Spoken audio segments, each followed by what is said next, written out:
If you are not saved, if you are not born again, that may be a problem. If you are not giving your life to Jesus, that's the beginning point. That is the entering point.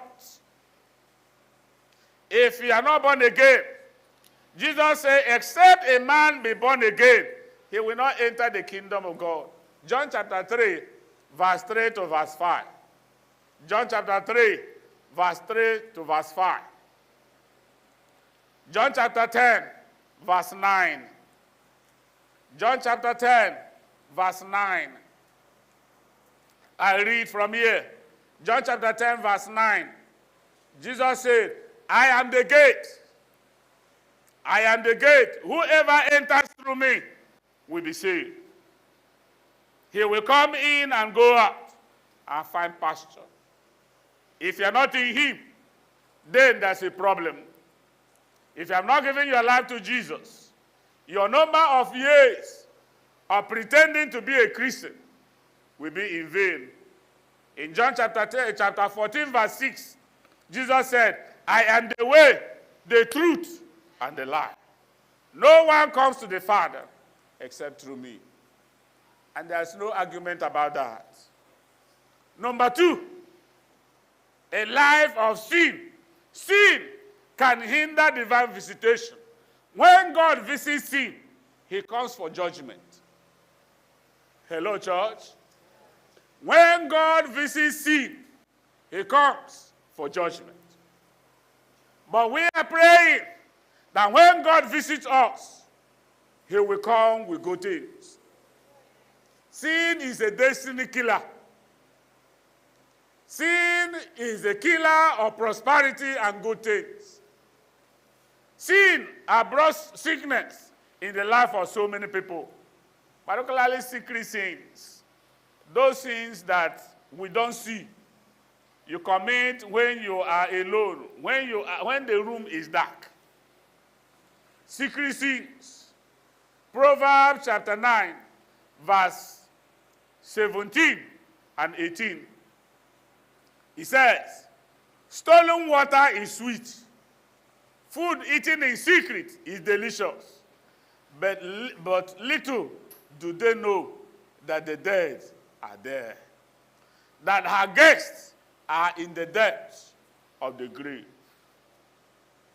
Proverbs chapter 9, verse 17 and 18. There are some things that the book of Hebrew called besetting sin. The idiosyncrasies of your life. Things that have become part of you. Bad habits. Hebrews chapter 12, verse 1. These are the things that prevent us. That even when God has good plans for us, they become problems on our way.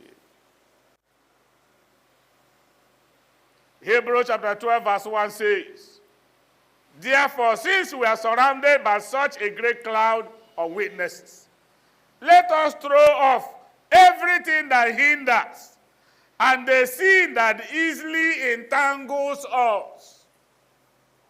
Those ones that easily entangles us, some people, their own is anger. And the Bible says, wrath and anger dwells in the bosom of a fool. There are some people, any small thing, they'll be boiling like a. Somebody said that anger is a temporary madness. When you are angry, you can say anything, you can do anything, and at the end, you will regret it. You will regret it. I shared a video with MMU on the MMU platform. A woman was angry that the husband lost job just for 1 month. Innocent. He was accused wrongly, and they dismissed him. And looking at that kind of a situation, and said, don't worry, by God's grace, another work will come. The woman was so angry and just carried something, a very big, this smart television that they have in the house. She smashed it. It was See the husband, because the husband was watching the television. And while she was ready, the husband tried to hold her. He did not succeed. She just smashed everything, just destroying everything. Fortunately for the man, while that thing was raging, the company came looking for the man. They located him to come and apologize to him and say, look, come, everything was restored. Now, if you are the husband of that woman, hello? Hello? Church members, if you are the husband of that woman, marriage don't finish, Abi. And the woman knelt down and was not begging the husband. What has happened to her? The madness has gone. Now she is herself. See what anger can cause.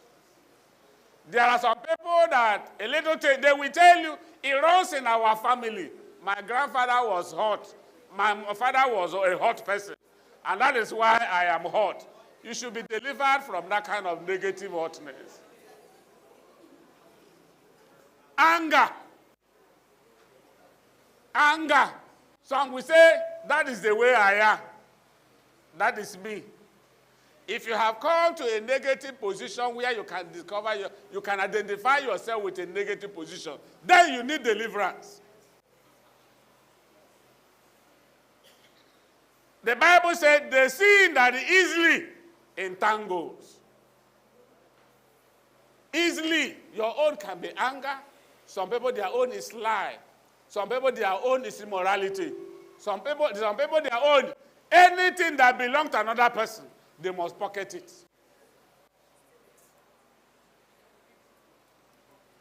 The earlier you run away from this, the better.